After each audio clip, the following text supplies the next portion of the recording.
ሰላም ሰላም ያሁ ቤተሰቦች እንዴት ናችሁ? እንኳን ወደ ቻናል በሰላም መጣችሁ። ዛሬ አዲስ ቪዲዮ ይዤላችሁ መጥቻለሁ። ቻናላችን ላይክ፣ ሼር፣ ሰብስክራይብ በማድረግ ቪዲዮውን እስከመጨረሻው በማየት ከኔ ጋር ቆዩ። ዛሬ ይዤላችሁ የመጣው ከሰ እስከ ቸ ይዤላችሁ መጥቻለሁ። ደብተርና እስክሪብቶ በመያዝ እኔ ስናገር በመጻፍ ተከታተሉኝ። ሰ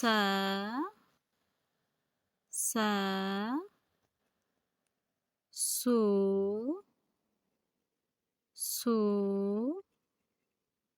ሲ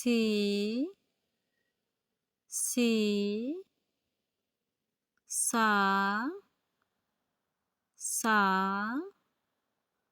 ሴ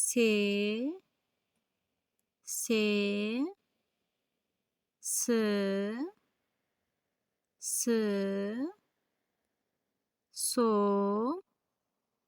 ሶ በመጨረሻው ወደ መጀመሪያው እናንባት። ሶ ስ ሴ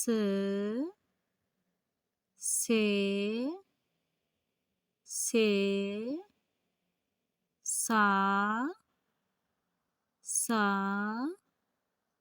ሲ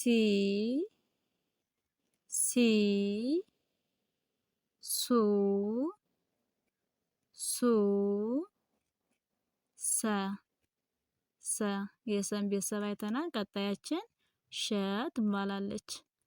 ሸ ሹ ሺ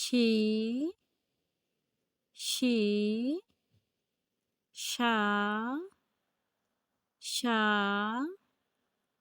ሼ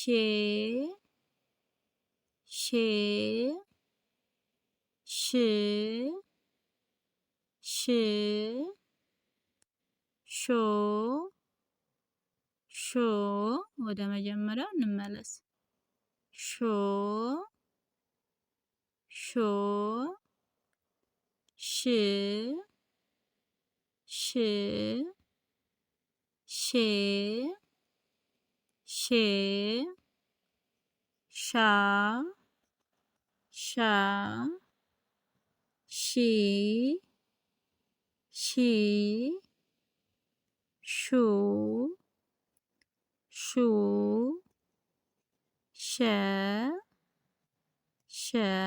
የሸን ቤተሰብ አይተናል።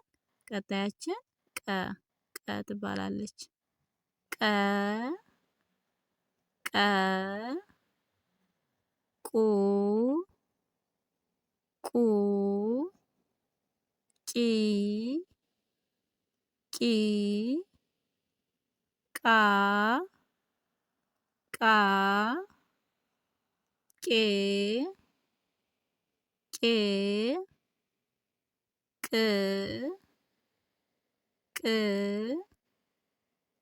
ቆ በመጨረሻው ወደ መጀመሪያው እናንባት። ቆ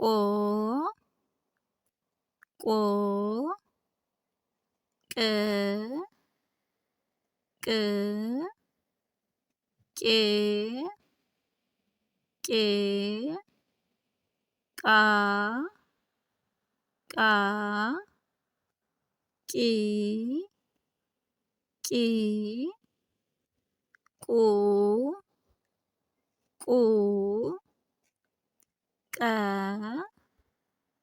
ቀ የቀን ቤተሰብ አይተናል። ቀጣያችን በ ትባላለች። በ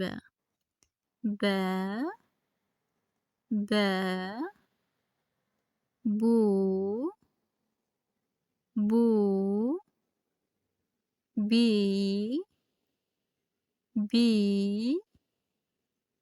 ባ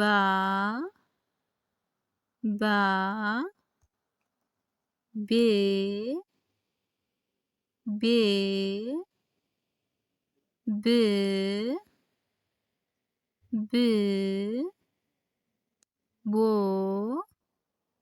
ቦ ወደ መጀመሪያው እንመለስ። ቦ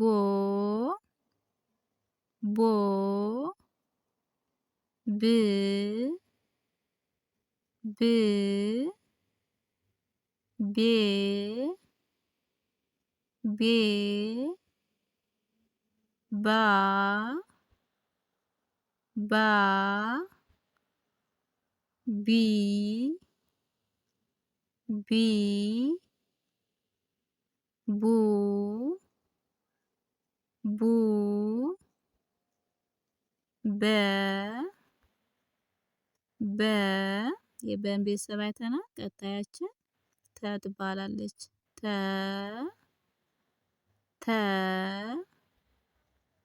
ቱ ቱ ቲ ቲ ታ ታ ቴ ቴ ት ት ቶ ቶ ወደ መጀመሪያው እንመለስ። ቶ ቶ ት ት ቴ ቴ ታ ታ ቲ ቲ ቱ ቱ ተ ተ የተን ቤተሰብ አይተናል። መጨረሻችን ቸ ትባላለች። ቸ ቸ ቹ ቹ ቺ ቺ ቻ ቻ ቼ ቼ ች ች ቾ ቾ እዚህ ላይ የመጨረሻ ላይ የምታዩዋቸው ባለ ሁለት ሆሄ ቃላት ቃላት እንዴት ፊደሎችን በአንድ ላይ አገጣጥመን እናነባቸዋለን የሚለውን እናያለን ማለት ነው። የመጀመሪያዋ ሴ ማለት ሰቤት የአምስተኛዋ ድምጽ። ት ማለት ደግሞ ተቤት የስድስተኛዋ ድምጽ በአንድ ላይ ሴት የሚል ይሰጠና ማለት ነው። ሴት የሚል ይሰጠና ማለት ነው። ቀጣያችን ሱ ሰቤት የሁለተኛዋ ድምጽ ስ አሁንም ከዚያው የስድስተኛዋ ድምጽ በአንድ ላይ ሱስ የሚል ይሰጠና ማለት ነው። ሱስ። ቀጣይ ቆ ቀቤት የሰባተኛ ድምጽ ቅ አሁንም ከዚያው የስድስተኛዋ ድምጽ በአንድ ላይ ቆቅ የሚል ይሰጠናል ማለት ነው። ቆቅ።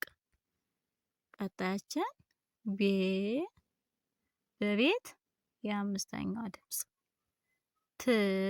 ተቤት የስድስተኛዋ ድምጽ በአንድ ላይ ቤት የሚል ይሰጠናል ማለት ነው።